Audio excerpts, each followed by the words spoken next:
बिगड़ी बात बने नहीं, लाख करो किन कोय। बिगड़ी बात बने नहीं, लाख करो किन कोय। रही मन फाटे दूध को, मथे न माखन होय। रही माँ मथे न माखन होय। तो आइए रहीम के इस दोहे के साथ शुरू करते हैं आज का वीडियो।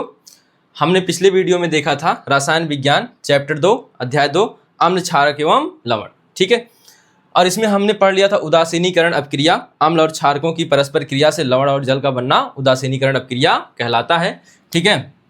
तो यहाँ पे एक गलती है, यहाँ पे उदासीनीकरण है, आप लोग समझ गए होंगे कि यहाँ पे आप तो बनाए ही होंगे, ठीक है। उदासीनीकरण, ठीक। हमने अम्ल और क्षारकों के भौतिक और रासायनिक गुणधर्म भी देखा था। तो अम्ल के भौतिक गुण और क्षारक के भौतिक गुणधर्म देखा था। भौतिक गुणधर्म तो आसान थे, लेकिन रासायनिक गुणधर्म में थोड़ा सा लेंदी था। और वह क्या था? रासायनिक अपक्रियाएं थी। तो देखिए, सबसे पहले अम्ल के रासायनिक गुणधर्मों में हमने अम्ल की किससे क्रिया कराई थी? धातुओं से क्रिया, फिर धातु ऑक्साइडों से क्रिया, फिर धातु कार्बोनेटों से क्रिया, फिर धातु बाइक कार्बोनेटों से क्रिया, फिर एक क्रिया करा सकते थे धातुओं फिर अम्ल की क्रिया आप क्षारकों के साथ करा सकते थे, ठीक है। तो इस प्रकार से बहुत सी क्रियाएं उसमें थी। और इसके बाद हम देखें थे क्षारक में, क्षारक वाला तो यहाँ लिखा हुआ भी है। तो क्षारक वाली क्रिया किससे देखे थे? धातु के साथ, फिर अधातु ऑक्साइड के साथ, फिर अम्ल के साथ, फिर जलीय विलयन में क्या होता है, ठीक है। तो यह सब तो हो चुका है। आइए आज बात करते हैं आगे सूचकों के बारे में, ठीक है। तो आइए देखते हैं।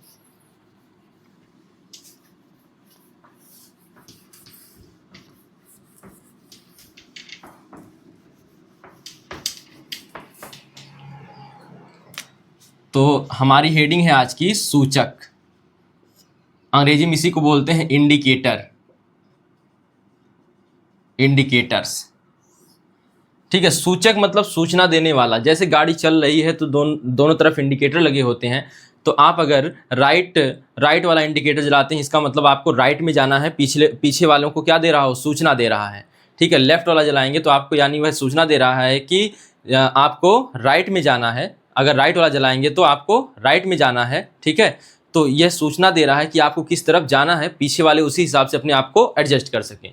तो सूचक भी उसी प्रकार का है, लेकिन हमें जो सूचक पढ़ना है उसका नाम है अम्ल क्षारक सूचक। अम्ल क्षारक सूचक, यानी कि इसे कहेंगे अंग्रेजी में acid base indicators. Acid base indicators. अब आप खुद बताइए, यह किसकी सूचना देंगे? आपको लेफ्ट जाना है, राइट जाना है, इसकी सूचना देंगे कि कोई पदार्थ अम्ल है कि क्षारक है, उसकी सूचना देंगे। तो लिखेंगे वे पदार्थ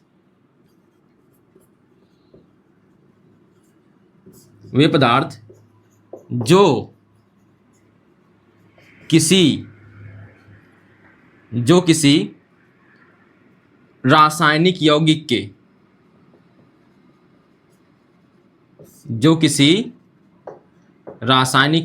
के अम्ल या क्षारक होने की सूचना देते हैं। अम्ल या क्षारक होने की सूचना देते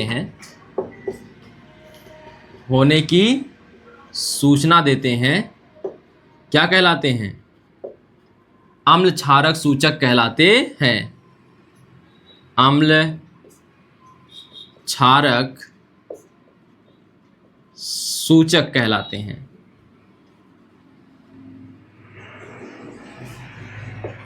ठीक है। देखिए, सूचक में हमें किसके बारे में पढ़ना है? अम्ल क्षारक सूचक के बारे में। सूचक का मतलब होता है सूचना देने वाला। यहाँ पे अम्ल क्षारक सूचक जब पढ़ेंगे तो क्या हो जाएगा? यह अम्ल और क्षारक, अगर कोई पदार्थ लिए हैं आप, वह अम्ल है कि क्षारक है, वह जो बताएगा उसे कहेंगे अम्ल क्षारक सूचक। तो वे पदार्थ जो किसी रासायनिक यौगिक के अम्ल या क्षारक होने की सूचना देते हैं, अम्ल क्षारक सूचक कहलाते हैं, ठीक है। अब आइए बात कर लेते हैं जरा इसके प्रकारों के बारे में। तो इसके मुख्यतः 4 प्रकार आपको मिलेंगे, या मुख्यतः 4 प्रकार के अम्ल क्षारक सूचक मिलेंगे, ठीक है। तो अभी इसके बारे में बात करते हैं। तो पहले इसको देख लीजिए, फिर हम इसको मिटा देते हैं। अब अम्ल क्षारक सूचकों के बारे में देख लेते हैं थोड़ा, चारों सूचक कौन कौन से हैं। तो देखिए, अम्ल क्षारक सूचक मुख्यतः जो हमें पढ़ना है वह यहाँ पे हम 4 सूचक लेते हैं। सबसे पहला जो सूचक मिलेगा आपका वह मिलेगा प्राकृतिक सूचक,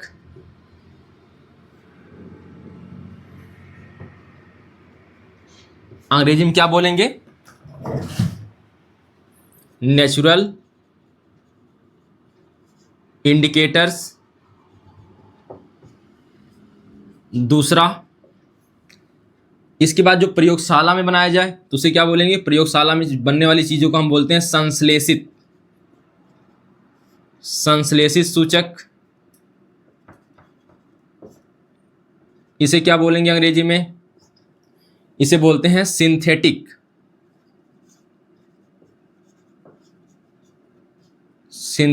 इंडिकेटर्स। तीसरा जो हमारा आ जाएगा प्रकार, वह आ जाएगा गंधीय सूचक। नाम से ही स्पष्ट है कि यह गंध के कारण अपना सूचक वाला व्यवहार रखेगा। इसे कहते हैं अंग्रेजी में ऑल्फैक्टरी।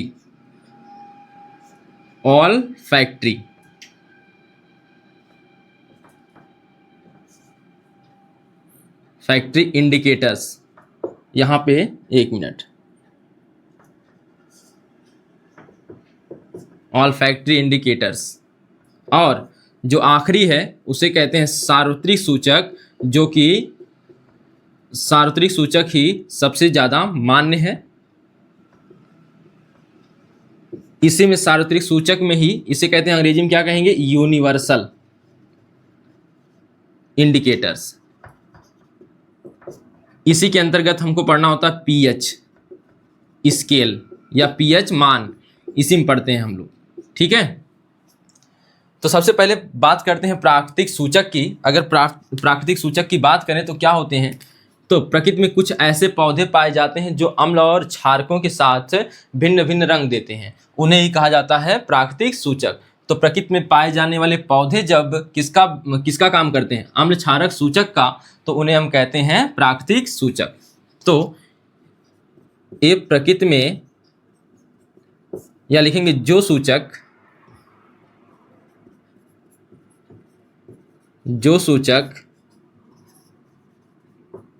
प्रकृति में पाए जाने वाले पौधों से प्राप्त होते हैं, प्राकृतिक सूचक कहलाते हैं। प्राकृतिक सूचक कहलाते हैं।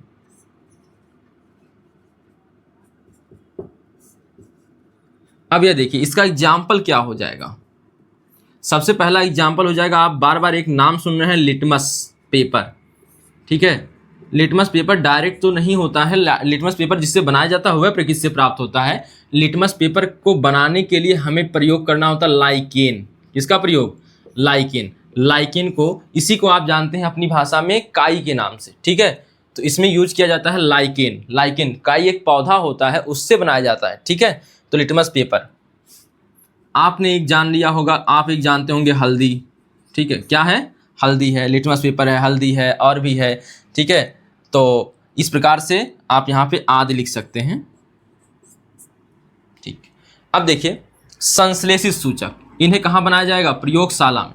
तो वे सूचक जो प्रयोगशाला में निर्मित किए जाते हैं, वे सूचक जो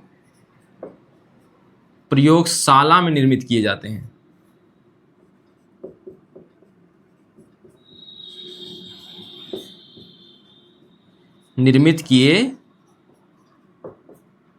हैं, क्या कहलाते हैं, संश्लेषित सूचक।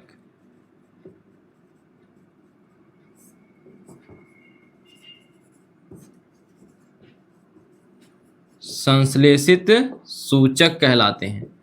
फिर से बताइए। वे सूचक जो प्रयोगशाला में निर्मित किए जाते हैं संश्लेषित सूचक कहलाते हैं। एग्जाम्पल इनका क्या है? आपने नाम सुना होगा मेथिल ऑरेंज का, मेथिल ऑरेंज, या इसी को मेथाइल ऑरेंज भी बोलते हैं। और एक नाम सुना होगा फिनाल्फथेलीन का, फिनाल्फथेलीन।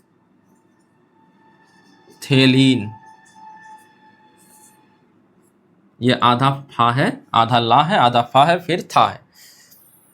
तो देखिए फिनाल्फथेलीन हो गया और मेथिल ऑरेंज हो गया। अब इनकी कलर की बात करेंगे। अभी हमने क्षार में कौन सा कलर देंगे, पहले हम इनके बारे में जान लेते हैं क्या क्या है। कौन? गंधीय सूचक। यह क्या होते हैं? कुछ ऐसे पदार्थ होते हैं जो अम्ल और क्षार में भिन्न भिन्न गंध देते हैं। ठीक है, अम्ल और क्षार में भिन्न भिन्न गंध देते हैं। तो उसी ही सूचक को हम क्या कहेंगे? गंधीय सूचक को। उसी सूचक को हम गंधीय सूचक कहेंगे। देखिए जैसे क्या, पहले परिभाषा क्या हो जाएगी? तो वे सूचक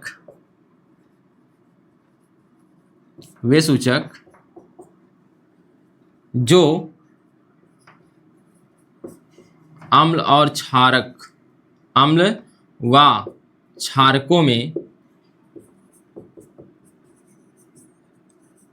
भिन्न भिन्न गंध उत्पन्न करते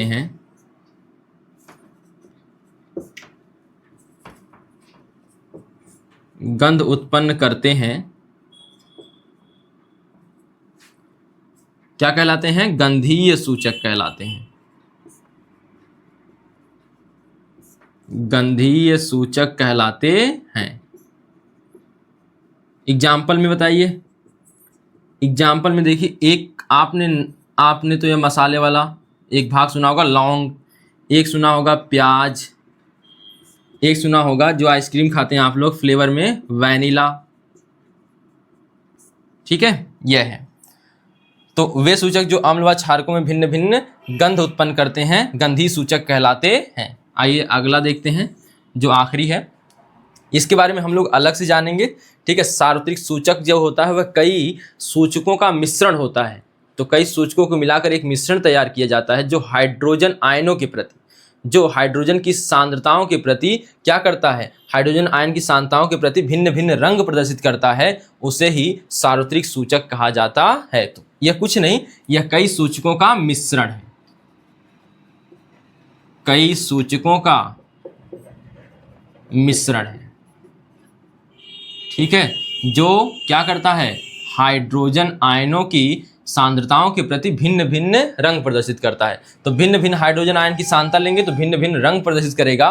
ठीक है, तो अब देखिए, पहले यहाँ तक आप देख लीजिए। इसके बाद हम एक एक की कलर की बात करते हैं कि अम्ल के साथ किसका कलर क्या होगा, क्षारक के साथ किसका कलर क्या होगा।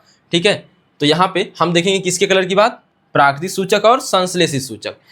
यहाँ तो सार्वत्रिक सूचक वाला आ ही जाएगा, और बाकी गंध की बात है तो इसमें गंध हमें नहीं जानना है। ठीक है, बस एग्जाम्पल के तौर पे जानते रहिएगा, लौंग, प्याज और वैनिला, इसको उतार लीजिए। फिर आते हैं हम अम्ल क्षारक सूचक जो कलर देंगे उस पर। ठीक, आइए देखते हैं।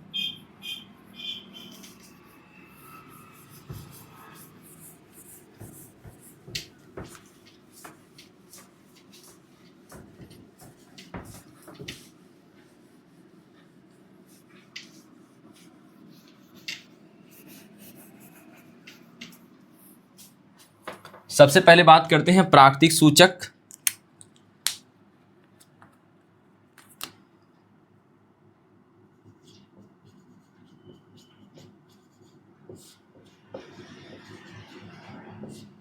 Natural indicators. ठीक है,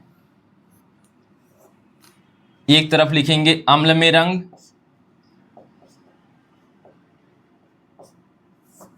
दूसरी तरफ लिखेंगे क्षारक में रंग।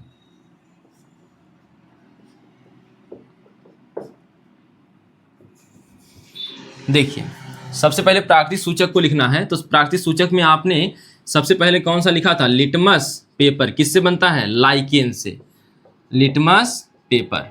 और इसको आप जानते हैं, ठीक है, यह नीले लिटमस पेपर को अम्ल क्या कर देता है? लाल। तो यहाँ पे कलर कौन सा आएगा? लाल। और क्षारक क्या कर देता है लाल लिटमस पेपर को? नीला। अगर कोई नीला ही है तो कोई प्रभाव नहीं आएगा क्षारक में डालने पर। अगर कोई पहले से ही लाल है तो अम्ल में डालने पर उस पर कोई प्रभाव नहीं आएगा। ठीक है, तो अब देखिए इसके बाद लिटमस पेपर के बाद हमने क्या लिखा था, हल्दी।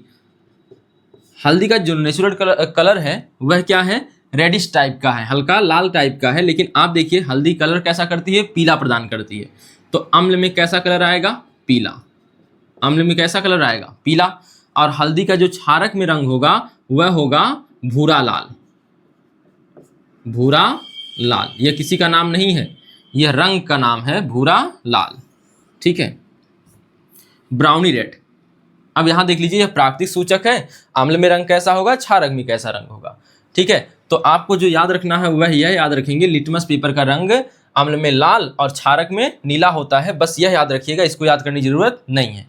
तो अब देखते हैं प्राकृतिक सूचक के बाद दूसरा वाला जो था आपका संश्लेषित सूचक, प्रयोगशाला में निर्मित। तो इसको हटाते हैं, यहां पे केवल प्राकृतिक हटा के क्या लिख देते हैं, संश्लेषित।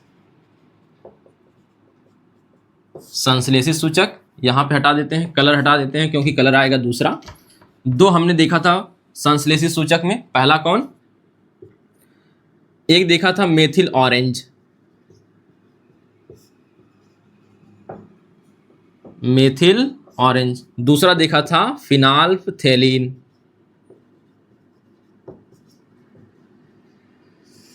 तो बताइए मेथिल ऑरेंज जो होता है, यह देखिए मेथिल ऑरेंज जो होता है पहले तो यह होता है लाल, अम्ल में क्या हो जाता है, लाल। अम्ल में क्या हो जाता है, लाल। और क्षारक में कैसा रंग देता है, पीला। ठीक है, तो यह हो गया लाल पीला, लाल पीला। और फिनाल्फथेलीन जो होता है अम्ल में होता है रंगहीन, कैसा होता है, रंगहीन। और क्षारक में डालते ही क्या हो जाता है, गुलाबी, गुलाबी सरारा। ठीक है, देखिए फिनाल्फथेलीन का रंग होता है अम्ल में रंगहीन होता है, कोई रंग नहीं होता है, लेकिन क्षारक में डालते ही क्या हो जाता है, गुलाबी हो जाता है। इसी प्रकार मेथिल ऑरेंज जो है यह लाल कलर देता है अम्ल में और क्षारक में कैसा देता है, पीला। तो इसको देख लीजिए, और मेथिल ऑरेंज वाला ज़्यादा याद करिएगा, इस पे 2 स्टार, और यह भी इम्पॉर्टेंट है। ठीक है, तो इम्पॉर्टेंट तो दोनों हैं, लेकिन मेथिल ऑरेंज याद रखिएगा ज़्यादा, क्योंकि यह परीक्षा में आपको बहुविकल्पी में पूछ सकता है कि मेथिल ऑरेंज का अम्ल में कैसा रंग उत्पन्न होता है या कैसा रंग हो जाता है। अगर क्षारक में पूछ सकता है तो क्षारक में कैसा हो जाएगा, पीला। इसको देख लीजिए। आइए अब देखते हैं सार्वत्रिक सूचक।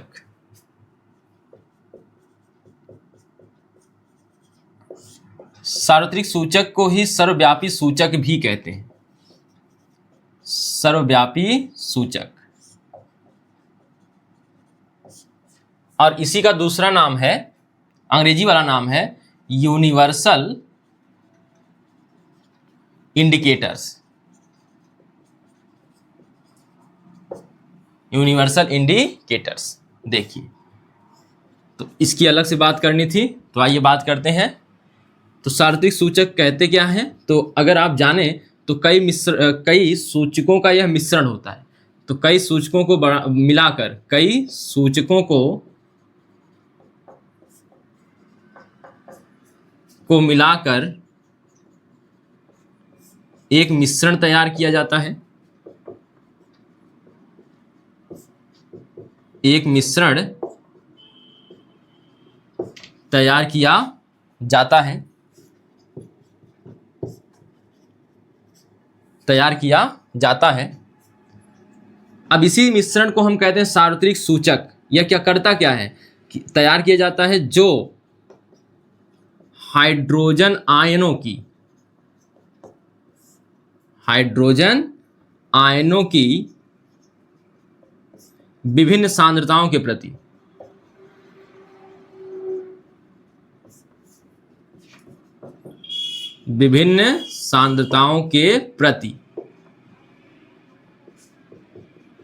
भिन्न भिन्न रंग प्रदर्शित करता है, भिन्न भिन्न रंग प्रदर्शित करता है। देख लीजिए, उसे क्या कहते हैं, सार्वत्रिक सूचक। तो कई सूचकों को मिलाकर एक मिश्रण तैयार किया जाता है जो हाइड्रोजन आयनों की विभिन्न सांद्रताओं के प्रति भिन्न भिन्न रंग प्रदर्शित करता है, सार्वत्रिक सूचक कहलाता है। सार्वत्रिक सूचक कहलाता है। देखिए ज़्यादा कठिन नहीं है ये, फिर भी आपको याद तो करना होगा। कई सूचकों को मिलाकर क्या करना है, एक मिश्रण तैयार करना है। करना नहीं आपको, यह किया जाता है। तो कई सूचकों को मिलाकर एक मिश्रण तैयार किया जाता है जो हाइड्रोजन आयनों की विभिन्न सांद्रताओं के प्रति भिन्न भिन्न रंग प्रदर्शित करता है, सार्वत्रिक सूचक कहलाता है। जैसे अब से आपको अगर किसी आयन की सांद्रता दिखानी होगी तो उस आयन को लिखकर उसे बड़े ब्रैकेट में बंद कर देंगे।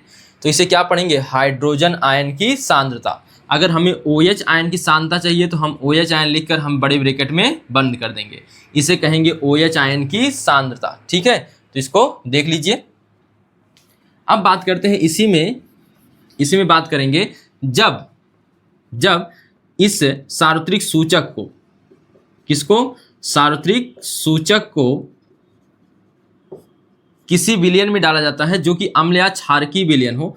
तो किसी अम्ल क्षारक विलयन में डाला जाता है, अम्ल क्षारक विलयन में जब इसे डाला जाता है, ठीक है, किसे, सार्वत्रिक सूचक को किस में डाला गया, अम्ल क्षारक विलयन में, तो यह भिन्न भिन्न रंग देता है अपनी सांद्रता के अनुसार। इसमें हाइड्रोजन आयनों की सांद्रता कितनी है, अधिक है, कम है, कैसा है, तो उसके आधार पर यह भिन्न भिन्न रंग प्रदर्शित करता है, भिन्न भिन्न रंग। अब देखिए इसके भिन्न भिन्न रंगों के लिए क्या बनाया गया है, एक pH चार्ट बनाया गया है। इस रंग के मिलान किससे कर लेते हैं, इस रंग की मिलान करेंगे हम pH चार्ट से। तो इस रंग की मिलान हम जब pH चार्ट से करेंगे, जैसे आ गया, मान लेते हैं इसका रंग गहरा लाल आ गया, तो जो pH चार्ट आपकी किताब में बना हुआ आप देख सकते हैं, pH चार्ट में इसके लिए जो pH मान रखा गया है वह है 0, और 0 अभी आपको बताया जाएगा कि 7 से जितना जो भी कम होगा उसे हम अम्ल कहेंगे, 7 से जो अधिक होगा उसे क्षारक कहेंगे, और जो 7 होगा वह उदासीन होता है। ठीक है, तो जो इसके लिए गहरे लाल के लिए pH मान बताया गया वह कितना है, 0, और 0 कैसा होगा, अम्लीय होगा, यानी यह एक कैसा पदार्थ होगा, अम्लीय पदार्थ होगा। तो सूचक का रंग अगर गहरा लाल दिखा रहा है, कौन से सूचक का नाम, रंग, सार्वत्रिक सूचक, तो हम कहेंगे उसका pH मान 0 है, और उसका जो प्रकृति है वह कैसी है, अम्लीय है, और 0 होने का मतलब ना प्रबल अम्ल है। अगर इसी प्रकार केवल लाल रंग आता है, भिन्न भिन्न रंग में केवल कैसा आता है, लाल रंग, तो हम इसकी pH चार्ट से मिलान करेंगे, और मिलान करने पर इसका pH मान जो लिखा है वह 1 है, और यह भी कैसा रहेगा, अम्लीय रहेगा, लेकिन ऊपर वाले की तुलना में थोड़ा सा कमी आएगी, प्रबलता में क्या आएगी, कमी आएगी। ठीक है, तो यहाँ आप देख सकते हैं सार्वत्रिक सूचक कई सूचकों का मिश्रण है जो हाइड्रोजन आयनों की विभिन्न सांद्रताओं के प्रति भिन्न भिन्न रंग प्रदर्शित करता है। That's it. और क्या करता है, अगर हम सार्वत्रिक सूचक की बात करें, जब इसे अम्ल या क्षारक विलयन में डाला जाता है तो यह भिन्न भिन्न रंग प्रदर्शित करता है, और इसके लिए pH चार्ट बनाया गया है जो आपकी किताब में है, देख सकते हैं। इस pH चार्ट से इस रंग का मिलान करते हैं, अब देखते हैं कि यह रंग कितने pH मान पर स्थित है। तो हमने जब गहरा लाल लिया, जब इसका रंग गहरा लाल आ गया, किसका, सार्वत्रिक सूचक का, यह सार्वत्रिक सूचक का रंग है गहरा लाल। ठीक है, इसका रंग अगर गहरा लाल आया तो उसका pH मान 0 होता है, और प्रकृति कैसी होती है, अम्लीय, और अम्लीय वो भी कैसी, प्रबल अम्ल होता है। अगर लाल रंग आ गया, सार्वत्रिक सूचक का मान रंग आ गया लाल, तो इसका pH मान होता है 1, और इसकी प्रकृति क्या होती है, अम्लीय, प्रबलता में थोड़ी बहुत कमी आती है। ठीक है, तो आपको अभी बताया जाएगा कि 7 से कम होगा, इधर 7 से कम, इधर 7 से अधिक, 7 से कम मिलेगा अम्ल, 7 से कम मिलेगा अम्ल, और 7 से अधिक क्या मिलेगा, क्षारक, और 7 में क्या मिलेगा, उदासीन, यानी इस पर ना अम्ल ना तो क्षारक। इसकी बात करेंगे हम लोग, तो सबसे पहले इसको देख लीजिए, और इसके बाद आते हैं कि pH परिसर एक चीज़ होती है, क्योंकि जो यह रंग प्रदर्शित हो रहा है एक किसी विशेष pH पर नहीं, निश्चित pH पर नहीं। यह नहीं कहेंगे कि 7.1 पर दूसरा कलर, 7.2 पर दूसरा कलर, 7.3 पर दूसरा कलर, ऐसा नहीं होता है। कुछ एक निश्चित सीमा होती है जिसमें रंग एक ही होता है। जैसे मान लेते हैं, है नहीं ऐसा निश्चित, मान लेते हैं 4.4 से 5.5 तक एक ही कलर हो सकता है। ठीक है, और इसी ऐसे ही 0 से लेके मान लेते हैं 1 तक एक ही कलर हो सकता है, या 0.1 से लेके 0.8 तक एक ही कलर हो सकता है, तो ये क्या बन जाता है? परिसर बन जाता है। परिसर मतलब होता है रेंज बन जाती है। इसके बीच में कलर बदलेगा, ना कि एक निश्चित पीएच पर बदलेगा। किसी निश्चित पीएच उठाएंगे तो हर बार कलर बदल जाएगा, ठीक है। एक निश्चित पीएच होगा, उसके बीच कलर एक ही आएगा, उसे कहते हैं पीएच परिसर। तो आइए उसको भी एक बार देख लेते हैं। पहले इसको अच्छे से देख लीजिए। आइए अब देखते हैं पीएच परिसर।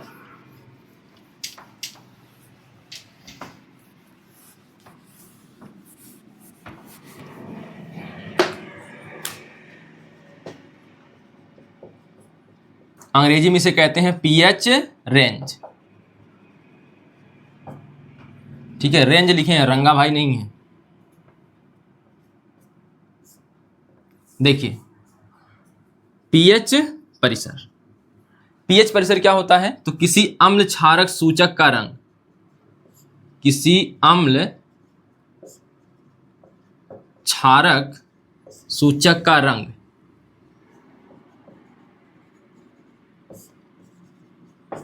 सूचक का रंग किसी निश्चित पीएच पर ना बदलकर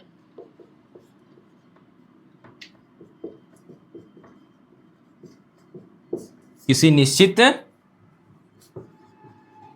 पीएच पर ना बदलकर, अब ये पीएच शब्द आएगा, आगे जिक्र करेंगे इसका, ठीक है। पीएच पर ना बदलकर एक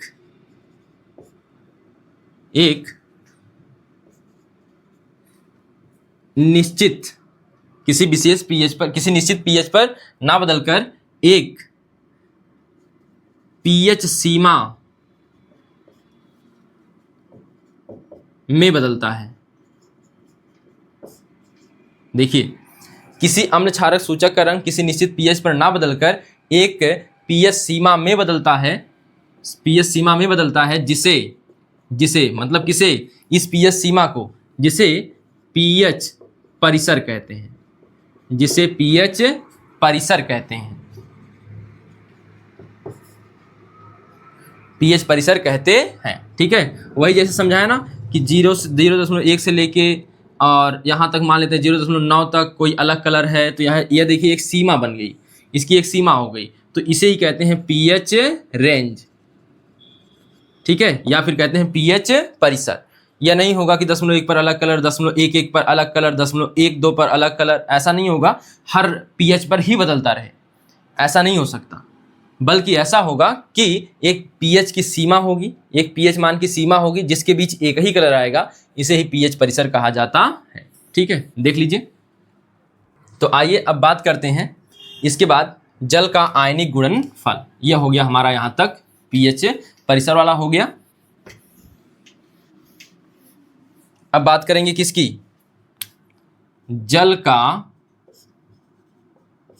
आयनिक गुणनफल। 2 नंबर के लिए इंपॉर्टेंट क्वेश्चन है।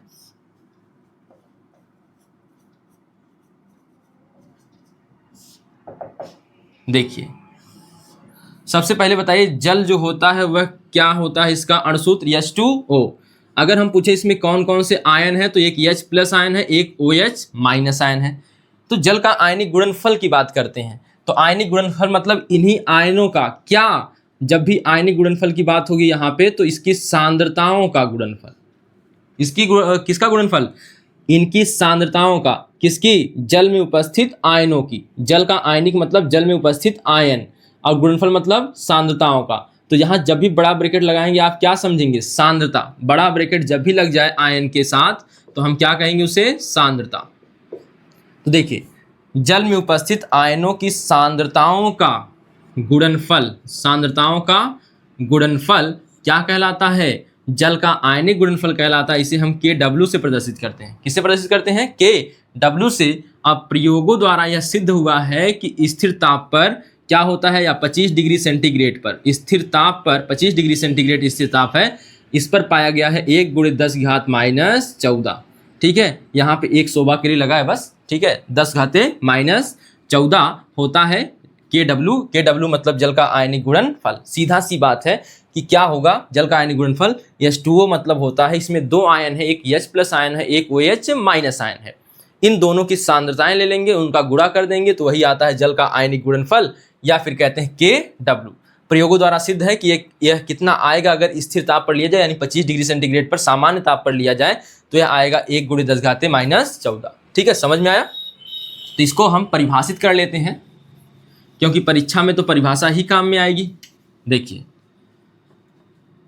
तो क्या लिखना है? जल में उपस्थित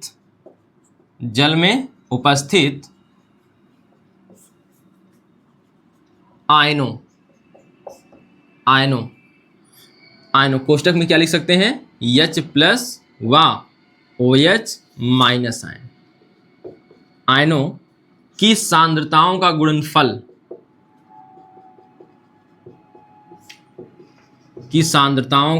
गुणनफल। अगर यह नहीं लिखेंगे तो भी काम चल जाएगा, ठीक है, ब्रैकेट वाला हिस्सा, कि सांद्रताओं का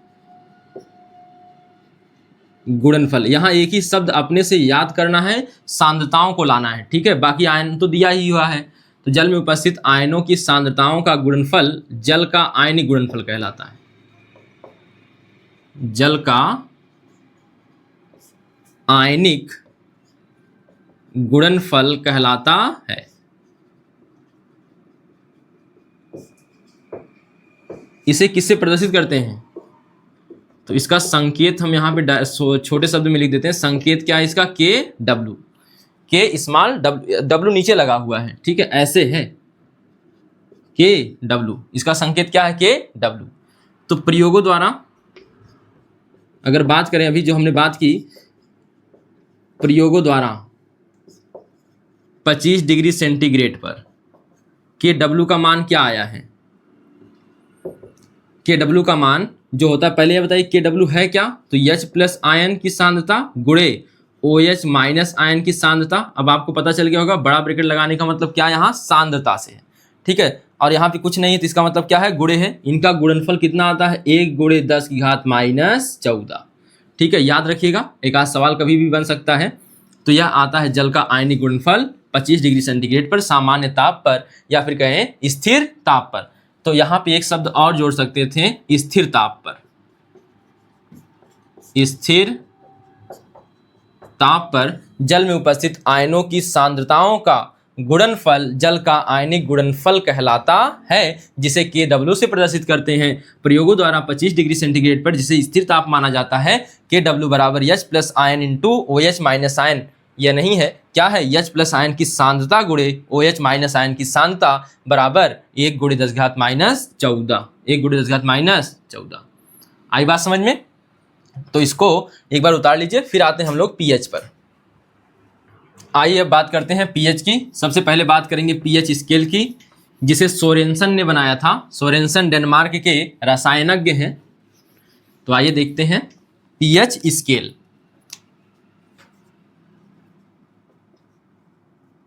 अब स्केल का मतलब आप लोग जान रहे हैं, pH स्केल को ही कहते हैं pH पैमाना। हिंदी में इसी का नाम क्या है? pH पैमाना। अब सीधी बात बताइए, यह पैमाना है, आपने जो देखा होगा स्केल जिससे आप लोग नापते हैं, उस पे 1 2 3 4 5 अंकित रहता है ना, तो वह लिखा होता है उस पे। उसका क्या अर्थ है? अगर आपको कोई दूरी नापनी है तो आप कहेंगे 6 सेंटीमीटर है, तो ऐसे नाप लेंगे 6 सेंटीमीटर, ठीक है। उसी प्रकार इसमें pH स्केल में भी ना संख्याएं निरूपित हैं। सबसे पहले देखते हैं pH स्केल जो है यह क्या है, तो हाइड्रोजन की सांद्रता को प्रकट करने की आधुनिक पद्धति। हाइड्रोजन की सांद्रता, हाइड्रोजन आयन की सांद्रता, तो लिख सकते हैं हाइड्रोजन आयन की सांद्रता को प्रकट करने की विधि, प्रकट करने की एक पद्धति है, एक सिस्टम है। और इसकी खोज किसने की थी? तो इसके प्रतिपादक कौन है? इसके प्रतिपादक हैं डेनिश रसायनज्ञ। कौन? सोरेनसन। साइलेंसर नहीं है, सोरेनसन है। सोरेनसन कब की थी? 1909 में। कहाँ के हैं? डेनमार्क के हैं, तो डेनिश रसायनज्ञ बोल सकते हैं, ठीक है। इसके बाद इसमें 2 शब्द आए हुए हैं, एक P और एक H। देखिए P फार क्या होता है यहाँ पे, तो यहाँ पे 2 शब्द हैं आपके पास, एक P है एक H है। तो यहाँ पे P का मतलब होता है पावर, P का मतलब पावर, और यहाँ पे H का मतलब क्या होता है, हाइड्रोजन। P का मतलब होता है पावर और H का मतलब होता है हाइड्रोजन। यहाँ P का मतलब है शक्ति और हाइड्रोजन का मतलब क्या होता है, हाइड्रोजन आयन से है, हाइड्रोजन आयन। और शक्ति से यहां मतलब लेंगे हम किससे, सांद्रता से, सांद्रता की शक्ति से मतलब लेंगे, यानी सांद्रता कितनी ज्यादा है कितनी कम है। ठीक है, तो यहां पे देखिए पीएच स्केल क्या करता है, पीएच स्केल बताता है किसी विलयन में हाइड्रोजन आयन की शक्ति कितनी है या हाइड्रोजन आयन की सांद्रता कितनी है।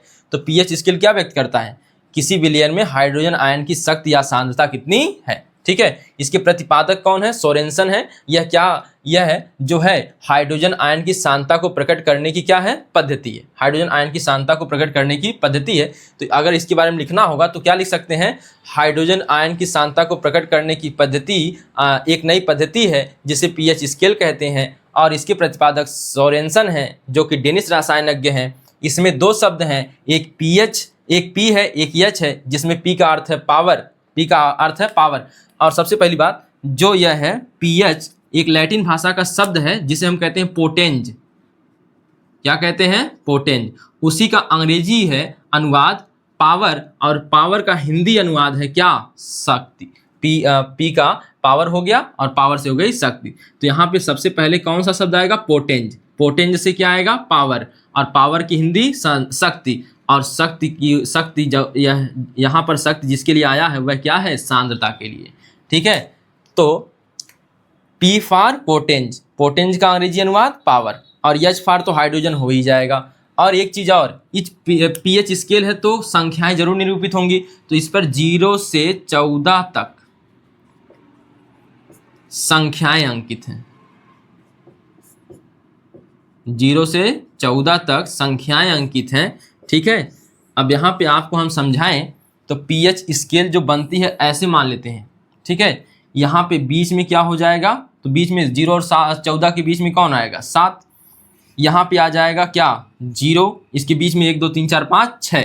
ठीक है, और इधर आ जाएगा 7 के बाद 8 9 10 11 12 13, और अंत में आ जाएगा कितना, 14। ठीक है, तो 0 से 7 के बीच में जो होता है वह होता है अम्ल, 7 से कम जिसका पीएच मान होगा वह क्या होगा, अम्ल। और 7 से 14 के बीच होता है क्षारक। तो बेचारा 7 बच गया, 7 बच गया, 7 को कहते हैं उदासीन। क्या कहते हैं, उदासीन, ना तो अम्ल है ना तो क्षारक। तो देखिए 0 से लेकर 7 के पहले तक जितने भी होंगे सब अम्ल होंगे, 7 के बाद के और 14 तक जो भी होगा वह क्या होगा, क्षारक। 14 से ज़्यादा नहीं होता और 0 से कम नहीं होता, तो यह याद रखिएगा। ठीक है, स्केल पे जब है ही नहीं तो कहाँ ले जाएंगे। अब यहाँ देखिए, अगर हम 0 से 14 की तरफ जाएंगे तो बताइए कौन सा गुण आ रहा, अम्ल से किसकी तरफ जा रहे हैं, क्षारक। और आपको अम्ल की परिभाषा याद हो तो अम्ल की परिभाषा में कौन सा आयन निकलता है, H+। क्षारक की परिभाषा से कौन सा आयन मुक्त होता है, OH-। अगर हम इधर से इधर जा रहे हैं तो बताइए किस आयनों की संख्या घट रही है, तो यह घटेगी तभी तो यह बढ़ेगा। तो H+ आयनों की सांद्रता घटती है और OH- आयनों की सांद्रता बढ़ती है। याद रखें किसी विलयन में दोनों आयन होते हैं, H+ और OH- आयन, क्योंकि जलीय विलयन में व्यवहार होता है। तो जलीय विलयन में आपको पता है कि अभी जल का आयनिक गुणनफल बताया गया कि एक H+ आयन भी होता है और OH- भी आयन होता है, और स्थिर ताप पर इन्हीं का गुणनफल क्या कहलाता है, जल का आयनिक गुणनफल कहलाता है। और अगर बात करें यहाँ पे जल का आयनिक गुणनफल कितना आया था, 1 × 10⁻14, तो इसका आधा आधा मान होता है, तो 1 × 10⁻7 इसका हो जाता है, 1 × 10⁻7 इसका हो जाता है, यह -7 है। तो 1 × 10⁻7 H+ आयन जल में, और OH- कितने होते हैं, 1 × 10⁻7, दोनों बराबर होते हैं। इस प्रकार देखेंगे कि जल में तो दोनों पाए जाते हैं। इसका मतलब यहाँ पे किसी भी जब हम विलयन को चेक करेंगे तो वहाँ पे अम्ल H+, चाहे अम्ल होगा तो भी H+ आयन होंगे, OH- आयन होंगे। ज़्यादा जिसकी मात्रा होगी उसी आधार पे हम डिसाइड करेंगे कि कौन अम्ल है कौन क्षारक। देखिए तो इधर जाएंगे तो कौन मात्रा घट रही है, अम्ल की मात्रा घट रही है, यानी H+ आयनों की संख्या घट रही है। और OH माइनस आयनों की सांद्रता बढ़ रही है, यानी संख्या बढ़ रही है, यानी सांद्रता बढ़ रही है। यहाँ पे कहेंगे बड़े ब्रैकेट में लिखने का मतलब है सांद्रता। और अगर इधर से इधर आए तब क्या होगा, क्षारक से किस ओर जा रहे हैं, अम्ल से, तो OH माइनस आयनों की सांद्रता घटेगी और किसकी बढ़ेगी, H प्लस आयनों की संख्या बढ़ेगी। तो अगर हम इस लाइन पे लिखना चाहें, इधर वाली लाइन पे, तो यहाँ पे H प्लस आयनों की संख्या क्या हो रही है, घट रही है, और क्या हो रही है, OH माइनस आयनों की सांद्रता क्या हो रही है, बढ़ रही है। इधर लिखना चाहे नीचे वाले पे तो क्या हो जाएगा, इस पे क्या होगा, H प्लस आयनों की सांद्रता इधर आने पर घट रही है और OH माइनस आयनों की सांद्रता इधर जाने पर बढ़ रही है। ठीक है, तो आप इसे देख सकते हैं। तो एक बार इसको आप उतार लीजिए, फिर मैं एक बार फिर से समझा देता हूँ। ठीक, तो देखिए,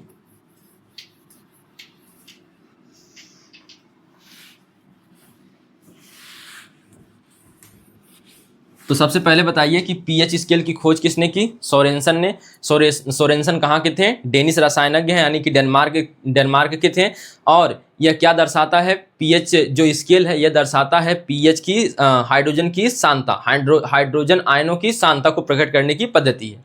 इसके बाद क्या बताएंगे कि इसमें दो शब्द हैं, पी और एच। पी फॉर पोटेंज, पोटेंज का इंग्लिश अनुवाद क्या हो जाएगा, पावर, और एच फॉर हाइड्रोजन, हाइड्रोजन का यहाँ से तात्पर्य है हाइड्रोजन आयनों से। तो हाइड्रोजन आयनों की सांद्रता को दर्शाने के लिए क्या है, पीएच स्केल है। और पीएच स्केल पर संख्याएं कहाँ से कहाँ तक अंकित है, बहुविकल्पी में पूछता है तो याद रखेंगे 0 से 14 तक। ठीक है, बीच में कौन आएगा, 7।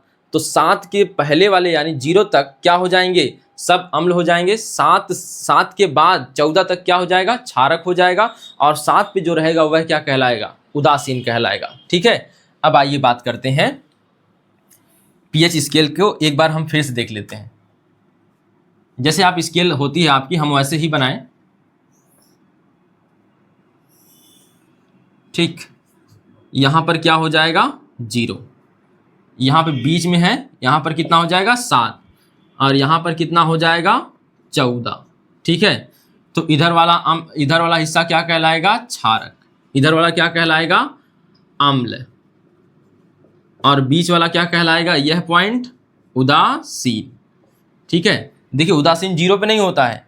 और एक चीज और जान लीजिए, शुद्ध जल का पीएच मान कितना होता है, शुद्ध जल का पीएच मान 7 होता है। कितना होता है, 7, क्योंकि उसमें शुद्ध जल में अभी बताया था कि H प्लस आयनों की संख्या हाइड्रोजन आयन OH माइनस आयनों की संख्या के क्या हो जाता है, बराबर। संख्या नहीं, सांद्रता बोलना है। यहाँ पे अम्ल माने H प्लस आयनों की सांद्रता से लिया जाएगा। ठीक है, और यहाँ पे क्षारक मतलब OH माइनस आयनों की सांद्रता से लिया जाएगा। ठीक है, अगर दोनों की संख्या बराबर हो गई तो बीच में अटक जाएगा कि नहीं अटक जाएगा, तो पीएच मान कितना हो जाएगा, 7। तो जल के आयनिक गुणनफल में जो आया था 1 × 10⁻14, वह H प्लस और OH माइनस आयनों का गुणनफल था। अगर हम एक एक की बात करेंगे तो दोनों की मात्रा समान होती है शुद्ध जल में, और जब दोनों की मात्रा समान होती है शुद्ध जल में तो हमें आधा आधा मात्रा मिलेगी। तो अब यहाँ पे जब हम बीच में ही अटक जाएंगे, आधे आधे पर अटक जाएंगे, तो कितना आएगा पीएच मान, 7। शुद्ध जल का पीएच मान कितना होता है, 7 होता है। आइए देखते हैं।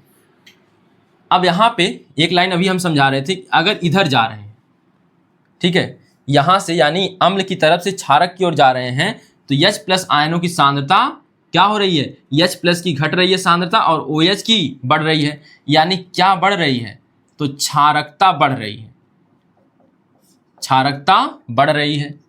और क्या घट रही है, अम्लीयता, अम्लीयता घट रही है। और अगर हम इधर से उल्टे चलें, ठीक है, 14 से 0 की तरफ आए, तो यहाँ पे कौन घट रहा है, अब क्षारकता घट रही है और अम्लीयता बढ़ रही है। तो यानी बढ़ कौन रहा है, अम्लीयता की प्रवृत्ति बढ़ रही है। तो अम्लीयता बढ़ रही है और क्षारकता घट रही है, और क्षारकता क्या हो रही है, घट रही है। आई बात समझ में, तो अम्लीयता बढ़ रही है, क्षारकता घट रही है इधर से इधर जाने पर। तो आपने देख लिया होगा इसे। अब हम बात करते हैं पीएच पैमाने की, या पीएच मान की बात करते हैं। जो पीएच पैमाने से पीएच मान निकल कर आएगा उसकी बात करते हैं। पीएच मान कैसे निकालेंगे, तो हमें सब कुछ क्या, हमें केवल पता होगा सांद्रता। क्या पता होगा, सांद्रता। उस सांद्रता के आधार पर हम पीएच मान कैसे निकालें, जिसे पीएच स्केल पर हम जाकर चेक करेंगे। तो पीएच स्केल पर चेक करने के लिए हमें क्या चाहिए, पीएच मान, पीएच मान, और इसके लिए हमें चाहिए सांद्रता। तो सांद्रता से निकलेगा पीएच मान, और पीएच मान को चेक करेंगे पीएच स्केल पर, और पीएच स्केल बताएगी कोई पदार्थ जो है अम्ल है कि क्षारक है, कोई जलीय विलयन अम्ल है कि क्षारक है। ठीक है, तो सबसे पहले सांद्रता, फिर क्या आएगा पीएच मान, और फिर चेक करेंगे कहाँ, पीएच स्केल पर। आइए बात करते हैं पीएच मान की, क्योंकि हम पीएच स्केल की बात कर चुके हैं। तो आइए देखते हैं।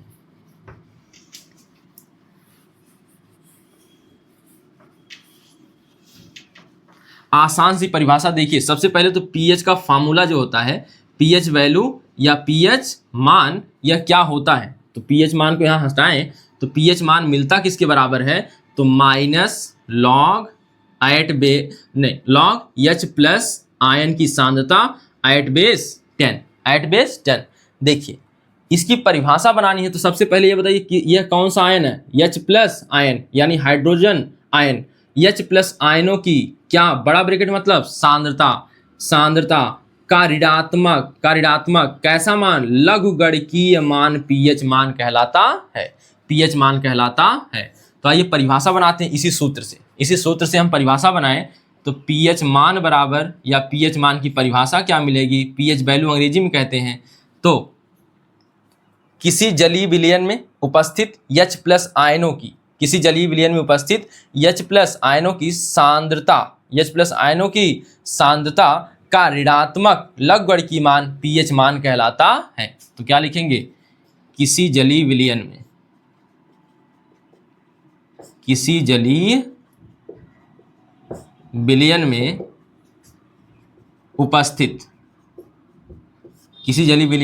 उपस्थित क्या, H प्लस आयनों की सांद्रता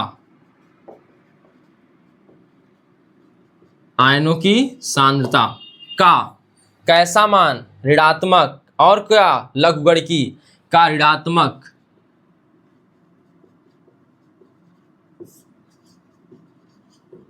लघुगणकीय मान पीएच मान कहलाता है।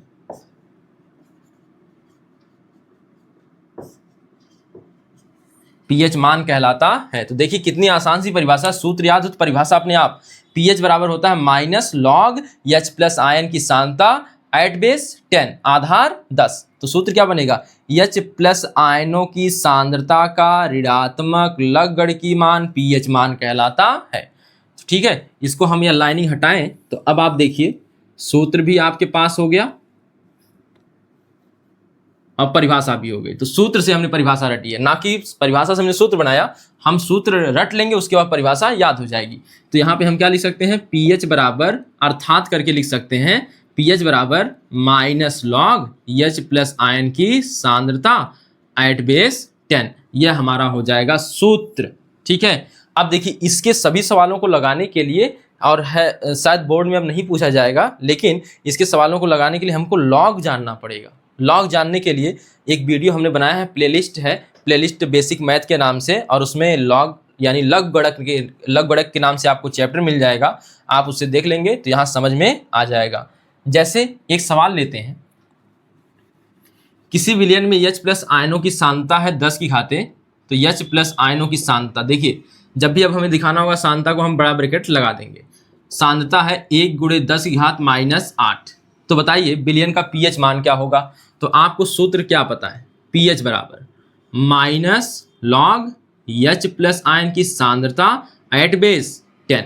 तो रखिए मान, तो क्या आएगा बताइए, माइनस रहने दीजिए, लॉग, अब H प्लस आयन की सांद्रता है तो 1 × देखिए 1 अगर है तो लिखने की जरूरत नहीं होती है, तो केवल लिखेंगे 10 घाते -8 एट बेस 10। अब देखिए अगर आप लघुगणक नहीं पढ़े हैं तो आपको दिक्कत होगी इन सवालों में। अगर लघुगणक का नियम लगाएं तो एक लघुगणक का नियम है कि अगर किसी में लिखा हो लॉग a की power m at base b लिखा हो, मान लेते हैं, ठीक है, a की power m at base b लिखा हो, तो हम इसे लिखते हैं m log a at base b, यानी जो इसकी घात थी वह आ जाती है सामने। ठीक है, तो इस प्रकार से हम लिखेंगे क्या, इसको लिखेंगे सामने, तो माइनस पहले से है, इसका माइनस आएगा तो -8 यहाँ गुणे में लिख देंगे, और log 10 एट बेस 10। तो यहाँ पे हमने क्या लिखा है, कोष्टक में लिख देंगे log a की power m at base b बराबर होता है m log a at base b। यही लिखा है हमने, ठीक है। अब यहाँ पे क्या होगा, अब देखिए log 10 का मान 1 होता है। सबसे पहले यहाँ देखिए log 10 का मान, अगर यहाँ पे आधार 10 है तो log 10 का मान 1 होता है, और अगर आधार लिखा ही ना हो तब भी हम 10 मानते हैं। मान लेते हैं यहाँ पे आधार ना लिखा हो, इसका मतलब होता है सर्वमान्य है कि वह 10 होगा। तो log 10 का मान होता है 1, इसे हम पढ़ते क्या, log 10 एट बेस 10 पढ़ने की जरूरत नहीं होती है। log 10 अगर पढ़ना है तो log 10 एट बेस 10। अब यहाँ पे देखेंगे कि log 10 का मान कितना होता है, केवल 1 होता है, हमें इसे पढ़ने की जरूरत नहीं है। तो log 10 का मान, अगर इसी प्रकार यहाँ पे 0 लिखा होता, इसका मान अगर यहाँ 0 होता तो इसका मान 0 होता। 10 लिखा है तो कितना होगा, 1। 10 लिखा है तो 1। अगर 100 लिखा होता, यहाँ पे समझ लीजिए, अगर log 100 होता तो एट बेस हम 10 ही मानते, ठीक है। तो यहाँ पे इसका मान होगा 2, ठीक है। 1 लिख के जय शून्य लिखा हो, वही शून्य जैठे है, संख्या गिन लीजिए, वही मान आएगा। तब 1000 का मान बताइए, log 1000 का मान 3 आ जाएगा। log 1000 का मान कितना आ जाएगा, 3। तो आइए आगे बढ़ें। तो आपने जो जो लगाया log का मैंने फार्मूला यहाँ पे लगा दिया, लेकिन एक बार आपसे गुजारिश है कि आप वीडियो जरूर देख लें और वहाँ समझ में आ जाएगा आपको log के नियम कैसे प्रयोग करने हैं। तो यह देखिए 8 का मल्टीप्लाई करेंगे 8 में, तो 8 में कहाँ करना है, 8 यह माइनस से करना है, तो माइनस से प्लस हो जाएगा, 8 मिलेगा। और अभी बताया log 10 एट बेस 10 का मान होता है 1, तो यहाँ पे हम लिख सकते हैं log 10 का मान होता है, या 10 एट बेस लिखें या ना लिखें, इसका मान 1 होता है, ठीक है। यह 8 एकम कितना आ गया, 8 आ गया। अब बताइए यह 7 से अधिक है 7 से कम, अगर 7 से अधिक है तो यह है क्षारक। यह कैसा है, क्षारक है। आई बात समझ में। तो देखिए इस प्रकार से pH मान आप निकाल सकते हैं। यह हमने एक सवाल भी देख लिया, और सवालों के लिए हम आगे देखेंगे। सबसे पहले यह तो एक उदाहरण स्वरूप था pH मान निकालने का तरीका में। इसी प्रकार pOH भी मान की परिभाषा आप बना सकते हैं। तो हम pOH के लिए देख लेते हैं, केवल क्या बनेगा, केवल सूत्र देखिए। ये अलग से हम देखते हैं pOH के लिए, जैसे H प्लस के लिए था ना, वैसे pOH के लिए भी है। तो यहाँ देखिए OH माइनस की आयन की सांद्रता ले लेंगे, और एट बेस कितना रहेगा, 10। तो बताइए pOH की परिभाषा क्या मिलेगी। तो किसी जलीय विलयन में OH माइनस आयनों की सांद्रता, OH माइनस आयनों की सांद्रता का ऋणात्मक लघुगणकीय मान pOH मान कहलाता है। आपको वही तीर घुमाना है जैसे पहले घुमाते थे। तो किसकी, OH माइनस आयनों की सांद्रता का ऋणात्मक लघुगणकीय मान pOH मान कहलाता है, ठीक है। इस प्रकार आप pOH के लिए अलग से सूत्र यहाँ देख सकते हैं, ठीक। अब pH और pOH में संबंध होता है, तो पहले आप इस पूरे को उतार लीजिए, उदाहरण सहित उतार लीजिए, फिर हम आगे बात करते हैं। आइए अब देखते हैं pH और pOH मान में संबंध। देखिए मैं केवल संबंध लिख देता हूं, अगर आपको जरूरी होगा कि आप कहेंगे सिद्ध कर दीजिए, तो कमेंट बॉक्स में कमेंट कर दीजिएगा सिद्ध करने के लिए, मैं अलग से वीडियो बनाकर सिद्ध कर दूंगा। इसमें जो जरूरी है मैं केवल वही लिख देता हूं, ठीक है। तो देखिए pH व pOH में संबंध, इस संबंध को सिद्ध करने के लिए भी log की जरूरत पड़ती है, ठीक है, संबंध। और यह संबंध कैसे सिद्ध होता है, जल के आयनिक गुणनफल से। अब यह देखिए क्या होगा, तो pH प्लस pOH की जो वैल्यूज आती हैं उनका योगफल आता है कितना, 14। दोनों को मिलाकर जो वैल्यू आती है वो कितना आती है, 14 आती है, ठीक है। तो अब यहाँ पे ध्यान रखेंगे कि इन दोनों का संबंध यह, क्योंकि कभी कभी आपको H प्लस की सांद्रता देगा, किसकी सांद्रता देगा, H प्लस आयन की। अब पूछ देगा pOH मान क्या निकलेगा, क्या पूछ देगा, pOH मान। H प्लस आयन से किसका निकलेगा, किसकी सांद्रता निकलेगी, सांद्रता तो दी गई है, किसका मान निकलेगा, इससे निकलेगा pH का। किसका मान निकलेगा, pH का। हमें निकालना है pOH, तो हम अगर यहाँ पे pH का मान रख देंगे तो pOH का मान नहीं आ जाएगा, आ जाएगा। तो आप इस प्रकार से pOH का मान निकाल सकते हैं, या कभी ऐसा भी कर सकता है OH माइनस आयन की सांद्रता दे दे और आपसे pH मान पूछ ले, ठीक है। सांद्रता इसकी देगा, पूछेगा इसका, तो हम पहले pOH निकालेंगे और फिर यहाँ पे रख देंगे तो pH का मान आ जाएगा, ठीक है। तो एक बार फिर से इसको लिख देते हैं। तो pH प्लस pOH बराबर कितना 14। लिख लीजिए इसको। ठीक है, अब आइए देखते हैं पीएच और पीओएच के दैनिक जीवन में क्या महत्व है। पीओएच के नहीं, पीएच के। देखिए वो पूछा नहीं जाएगा लेकिन तो भी जान लीजिए। तो पीएच के दैनिक जीवन में महत्व, दैनिक जीवन में महत्व। सबसे पहले तो हम बात करते हैं मानव या जीव जंतुओं की। तो सबसे पहले जीवों के लिए, या कह सकते हैं प्राणियों के लिए। जीवों के लिए क्या महत्व है इसका? तो देखिए जीवों के लिए क्या महत्व है इसका। जीवों के लिए महत्व यह है कि अगर किसी का शरीर कार्यरत है, किसी जीव का शरीर कार्यरत तभी रह सकता है जब वह निश्चित पीएच मान के भीतर बना रहे। तो जैसे कार्यरत होने के लिए एक निश्चित पीएच परिसर की आवश्यकता होती है, निश्चित पीएच परिसर की आवश्यकता होती है। ठीक है, निश्चित पीएच परिसर की आवश्यकता, या निश्चित पीएच परिसर हो। किसी जीवधारी का यानी जीव का शरीर एक निश्चित पीएच परिसर में ही क्या रहता है? कार्यरत रहता है। जैसे मानव के लिए अगर लें, मानव के लिए तो यह होता है 7.0 से 7.8। अगर इसके बीच पीएच परिसर है तो मनुष्य कार्यशील रहेगा, क्रियाशील रहेगा, अन्यथा नहीं रहेगा। ठीक है, तो जीवों के लिए इसका महत्व क्या है कि जीवों का जो शरीर होता है वह कार्यशील होता है किसमें? एक निश्चित पीएच परिसर के बीच। जैसे मानव के लिए 7.0 से 7.8 के बीच। ठीक है, इसी प्रकार अगर हम देखें इसका महत्व मृदा के लिए है। तो मृदा पीएच, ठीक है, क्योंकि सबसे सर्वोत्तम जो मृदा मानी जाती है, सबसे सर्वोत्तम मृदा कौन सी मानी जाती है? सर्वोत्तम मृदा जिसका पीएच मान 7 हो, जिसका पीएच मान कितना हो? 7 हो। अगर पीएच मान 7 हो या 7 के लगभग बराबर हो तो हम उसे कहते हैं सर्वोत्तम मृदा या सबसे उपजाऊ मृदा मानते हैं। तो जिस मृदा का पीएच मान 7 के लगभग बराबर होता है उसे सर्वोत्तम मृदा कहा जाता है। अगर किसी मृदा में, देखिए, अगर किसी मृदा में पीएच मान 7 से कम, यानी कि आप कह सकते हैं अगर कोई मृदा अम्लीय है तो भी खराब है, अगर कोई मृदा क्षारीय है तो भी खराब है। ठीक है, अम्लीय है तो भी खराब है, क्षारीय है तो भी खराब है। तो क्या करना होगा? अम्लीयता को दूर करने के लिए क्षार का प्रयोग किया जाता है। अम्लीयता को दूर करने के लिए क्षारक का प्रयोग करेंगे। तो क्षारकीय उर्वरक डालेंगे खेत में, क्षारकीय उर्वरक का प्रयोग। देख लीजिए, कभी यह बहुविकल्पी में पूछ सकता है कि बताइए अगर अम्लीय मृदा है तो कैसे उर्वरक का प्रयोग किया जाएगा? तो क्षारकीय उर्वरक का प्रयोग किया जाएगा। और क्षारीय मृदा है तो अम्लीय उर्वरक का प्रयोग किया जाएगा, अम्लीय उर्वरक का प्रयोग किया जाएगा। तो दोनों पहले देखिए, इसके बाद आगे देखेंगे। पहला क्या है? जीवों के लिए इसका महत्व क्या है? तो जीव का शरीर होता है वह एक निश्चित पीएच परिसर में ही कार्य करता है। जैसे मानव का शरीर 7 से 7.8 के बीच ही कार्यशील होता है। इतने पीएच के मध्य ही क्या होता है? कार्यशील। यह क्या लिखा गया है? पीएच परिसर, पीएच परिसर।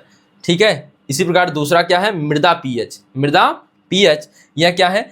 तो सबसे पहले लिखेंगे क्या? सर्वोत्तम मृदा वह होती है जिसका पीएच मान लगभग 7 के आसपास होता है। और अगर मृदा अम्लीय है तो क्षारकीय उर्वरक का प्रयोग करते हैं, और अगर मृदा क्षारीय है तो अम्लीय उर्वरक का प्रयोग किया जाता है। लिखने की जरूरत नहीं है। आइए आगे देखें।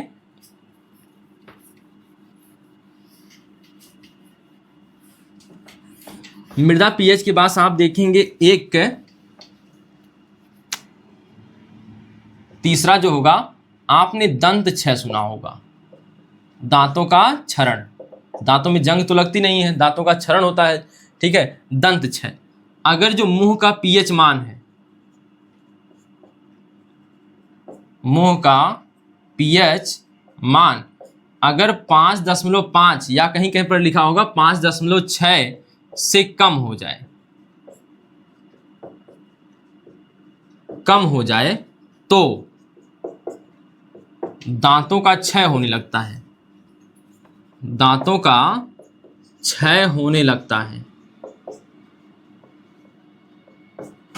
ठीक है, तो मुंह का पीएच मान कितना हो जाए? मुंह का पीएच मान अगर हो जाता 5.6 से कम तो दांतों का क्या होने लगता है? क्षय।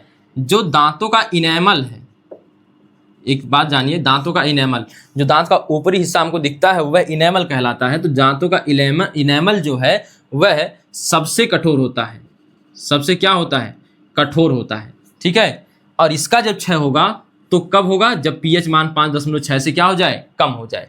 तो दंत क्षय में आप याद रखेंगे कि मुंह का पीएच मान अगर 5.6 से कम हो जाता है तो दांतों का क्या होने लगता है, क्षय होने लगता है।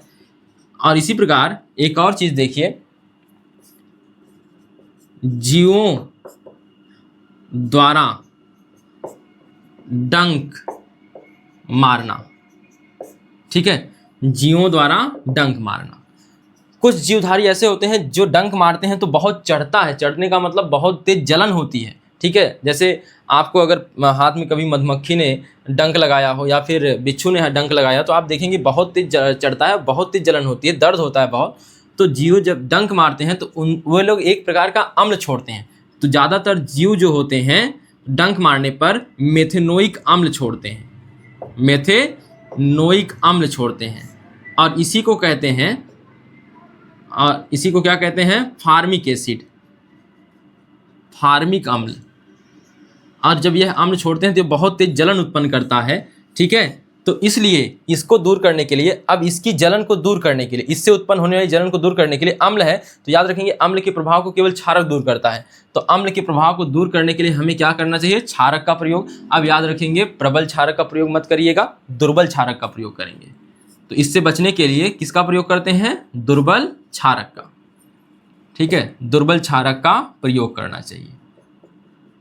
फिर से देख लीजिए, तो जीवों द्वारा डंक मारना, जब जीव डंक मारते हैं कुछ जीव तो उनने वे लोग हमारे शरीर के अंदर मेथेनोइक अम्ल छोड़ देते हैं, जिसे फार्मिक अम्ल के नाम से भी जानते हैं। और इसे दूर करने के लिए, इसके प्रभाव को खत्म करने के लिए दुर्बल क्षारक का प्रयोग करना चाहिए, ठीक है।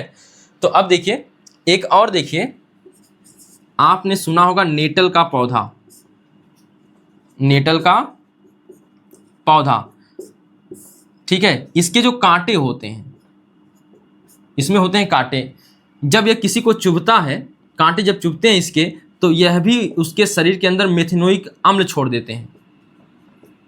मेथेनोइक अम्ल हमारे शरीर में स्थापित कर देते हैं, जिसके कारण हमें क्या होती है, तेज जलन होती है, जलन होती है, क्या होती है, जलन। तो इसके प्रभाव को खत्म करने के लिए, इसके प्रभाव को खत्म करने के लिए क्या करना चाहिए, इसी के पास में एक पौधा होता है, तो इसका इलाज इसके इसी पौधे के बगल में ही आता है, ठीक है। डॉग का पौधा होता है, एक डॉग का पौधा, ठीक है, डॉग नहीं है, डॉग का पौधा। डॉग के पौधे की पत्तियां रगड़ लेते हैं, डॉग के पौधे की पत्तियां उस पर रगड़ देंगे तो इसके जलन का प्रभाव जो होगा खत्म हो जाएगा, ठीक है। यह दुर्बल क्षारक का काम कर देता है। फिर से सुन लीजिए, तो सबसे पहले हमने क्या देखा, जीवधारियों के लिए, जीवधारियों के लिए क्या है कि जीवधारियों का जो शरीर होता है एक निश्चित पीएच परिसर में ही कार्य करता है, और उस पीएच परिसर में ही कार्य करता है। जैसे मानव के लिए हमने क्या बताया, 7 से 7.8 तक पीएच परिसर माना गया है। दंत क्षय क्या है, नहीं, इसके पहले हमने एक और देखा था पीएच परिसर में, मृदा पीएच। मृदा पीएच में क्या हुआ था कि जो सबसे उर्वरक मृदा होगी, जो सबसे उपजाऊ मृदा होगी, उसका पीएच मान लगभग कितना होना चाहिए, 7 के आसपास होना चाहिए, यानी उदासीनता के आसपास होना चाहिए। और इसी प्रकार हमने देखा कि अगर दंत क्षय होना है तो मुंह का पीएच मान 5.6 से कम हो जाए, और अगर कम हो जाता है तो क्या होने लगता है, दंत क्षय, ठीक। और इसी प्रकार जीवों द्वारा डंक, कुछ जीव डंक मार देते हैं तो हमारे शरीर के अंदर मेथेनोइक अम्ल छोड़ देते हैं, जो कि क्या करता है, जलन उत्पन्न करता है। यह क्या उत्पन्न करता है, जलन और दर्द उत्पन्न करता है, जलन और दर्द। और इसे दूर करने के लिए हमें दुर्बल क्षारक का प्रयोग करना चाहिए। नेटल का पौधा जो होता है, इसके जो कांटे होते हैं मेथेनोइक अम्ल स्रावित कर देते हैं, अगर किसी से टच हो जाता है तो इससे भी जलन उत्पन्न होती है। और इसके लिए क्या करना चाहिए, इसी के आसपास में, तो जहाँ दर्द है वहीं दवा है, तो जलन को रोकने के लिए डॉग के पौधे की पत्तियों को उसी पर रगड़ देते हैं, तो उससे क्या हो जाता है, इसका प्रभाव खत्म हो जाता है। तो देख लीजिए इसको एक बार, आइए आगे देख लेते हैं। इसमें थोड़ा सा सुधार कर लीजिए, दंत क्षय में 5.5 कर लीजिए, 5.5, ठीक है, क्योंकि 5.6 जो है वह अम्लीय वर्षा के लिए है, अम्लीय वर्षा। तो अगर कोई पूछे अम्लीय वर्षा का पीएच मान कितना होता है, 5.6, और एक चीज़ और जानिए कि अगर अम्लीय वर्षा हो रही है, अगर कोई जलीय भाग है, जलीय तंत्र है, उसमें पानी है और मछलियां हैं, कई प्रकार के जीव हैं, अगर ये अम्लीय वर्षा होती है, अगर इसका पानी का मान pH जो है 5.6 से कम हो गया, तो यहाँ पे जो जीवधारी होंगे सभी क्या हो जाएंगे, प्रभावित हो जाएंगे। ठीक है, इनकी मृत्यु होने लग सकती है। तो इसलिए भी देखिए pH मान आवश्यक है, इसको मैनेज करना। ठीक है, तो एक चीज़ और देखनी है और वह है इम्पॉर्टेंट, तो इसी का अगला भाग देखेंगे और उसे हम स्टार लगा के लिखेंगे। देखिए, अलग से बहुविकल्पी में उससे क्वेश्चन बन सकते हैं, इसीलिए तो लिखेंगे स्टार बनाकर इसे। उदर के लिए pH या आमाशय का pH, आमाशय का pH। ठीक है, तो आपको पता है जो हमारा आमाशय है, स्टमक है, उससे क्या स्रावित होता है, pH। क्या स्रावित होता है, अम्ल। तो आमाशय से क्या स्रावित होता है, अम्ल। कौन सा अम्ल, HCl। तो सबसे पहले यह जानेंगे कि आमाशय से, हमारे बायोलॉजी में आप पढ़ेंगे कि आमाशय से HCl अम्ल का स्राव होता है। HCl अम्ल का क्या होता है, स्राव। अगर किसी प्रकार से इसकी मात्रा क्या हो जाए, बढ़ जाए, मात्रा बढ़ने पर इसी को कहते हैं, मात्रा जब बढ़ जाती है इसी को कहते हैं कब्ज, या फिर अंग्रेजी में इसी को बोलते हैं एसिडिटी। क्या बोलते हैं, यह तो नाम सुना होगा ना, एसिड की मात्रा बढ़ गई, एसिडिटी हो गई, इसी को कहते हैं कब्ज। या कब्ज से क्या होती है, जलन होती है। कब्ज से क्या होती है, जलन। ठीक है, अब इसे दूर करने के लिए हमें चाहिए क्षारक, क्योंकि एसिड से उत्पन्न है तो इसे दूर करने के लिए क्षारक चाहिए। और क्षारक कौन सा उपयोग किया जाता है, इसके लिए जो क्षारक उपयोग किया जाता है उसे कहते हैं milk of magnesia. Milk of magnesia, या फिर बोलते हैं MgOH का होल ट्वाइस, या इसी का नाम क्या हो जाएगा, मैग्नीशियम हाइड्रोक्साइड। तो बताइए, शरीर में जब शरीर के आमाशय में जब HCl की मात्रा बढ़ जाती है तो उसे दूर करने के लिए हमें क्या प्रयोग करना चाहिए, मिल्क ऑफ मैग्नीशिया। यह क्या है, एक प्रकार का दुर्बल क्षारक है। अगर प्रबल क्षारक पी लेंगे ना तो सब कुछ ना जल जाएगा, तो दुर्बल क्षारक है। आप इनो पीते हैं ना, इनो क्या है, मिल्क ऑफ मैग्नीशिया है, तो यहाँ पे दुर्बल क्षारक है। तो आई बात समझ में। तो आमाशय का जो pH है वह डिपेंड करता है कि जो HCl अम्ल का स्राव कितना है। तो आपको पता होना चाहिए कि यह आमाशय से HCl अम्ल का स्राव होता है। यदि इसकी मात्रा बढ़ जाती है तो हमें क्या उत्पन्न हो जाती है, कब्ज या एसिडिटी उत्पन्न हो जाती है। इसे दूर करने के लिए मिल्क ऑफ मैग्नीशिया का प्रयोग किया जाता है। अब देखिए, यह अम्ल है, यह क्या था, HCl अम्ल था, इसे दूर कर रहा है। तो जो अम्ल के प्रभाव के दूर करता है, जो अम्ल के प्रभाव को दूर करता है उसे प्रति अम्ल बोलते हैं। क्या बोलते हैं, प्रति अम्ल। कभी अंग्रेजी में शब्द आ जाए तो इसको ही एंटासिड कहते हैं। ठीक है, जानते रहिएगा यह भी। तो प्रति अम्ल कहते हैं, या अंग्रेजी में क्या कहते हैं, एंटासिड, एंटासिड। ठीक है, तो देख लीजिए इसको। यहाँ पर हम पढ़ चुके हैं अभी तक pH का दैनिक जीवन में महत्व, और हमने क्या क्या पढ़ा है, हमने अभी तक पढ़ा है यहाँ पे आज वाली वीडियो में क्या, सबसे पहले सूचक देखा। सूचक 4 प्रकार के होते हैं। कौन से सूचक, मुख्यतः जो 4 प्रकार थे वह देखे हैं, प्राकृतिक सूचक, संश्लेषित सूचक, और कौन सा, गंधी सूचक, और है आखिरी सार्वत्रिक सूचक। ठीक है, उसके बाद हमने देखा pH परिसर, और उसके बाद देखा जल का आयनिक गुणनफल, उसके बाद हमने देखा pH स्केल, फिर pH मान, फिर pOH मान, फिर pH के दैनिक जीवन में महत्व, और हमने कई महत्व देखे। ठीक है, अब इसके बाद जो बचा हुआ है वह है विभिन्न प्रकार के लवण। सबसे पहले हम पढ़ेंगे लवण क्या होते हैं। परिभाषा तो हमने पहले ही देखी थी, लेकिन आगे हम फिर से पढ़ेंगे कि लवण क्या होते हैं, और विभिन्न प्रकार के लवण के बारे में पढ़ना है। कौन कौन से लवण के बारे में पढ़ना है, देखिए कौन कौन से लवण हैं। तो सबसे पहले हमें पढ़ना है NaCl यानी सोडियम क्लोराइड। इसके बाद पढ़ना है कास्टिक सोडा NaOH, और इसके बाद पढ़ना है धावन सोडा Na2CO3 × 10H2O। ठीक है, इसे ही कहते हैं यहाँ पे धावन सोडा या वाशिंग सोडा। इसके बाद पढ़ना है आपको विरंजक चूर्ण CaOCl2, या इसी को कहते हैं कैल्शियम ऑक्सीक्लोराइड।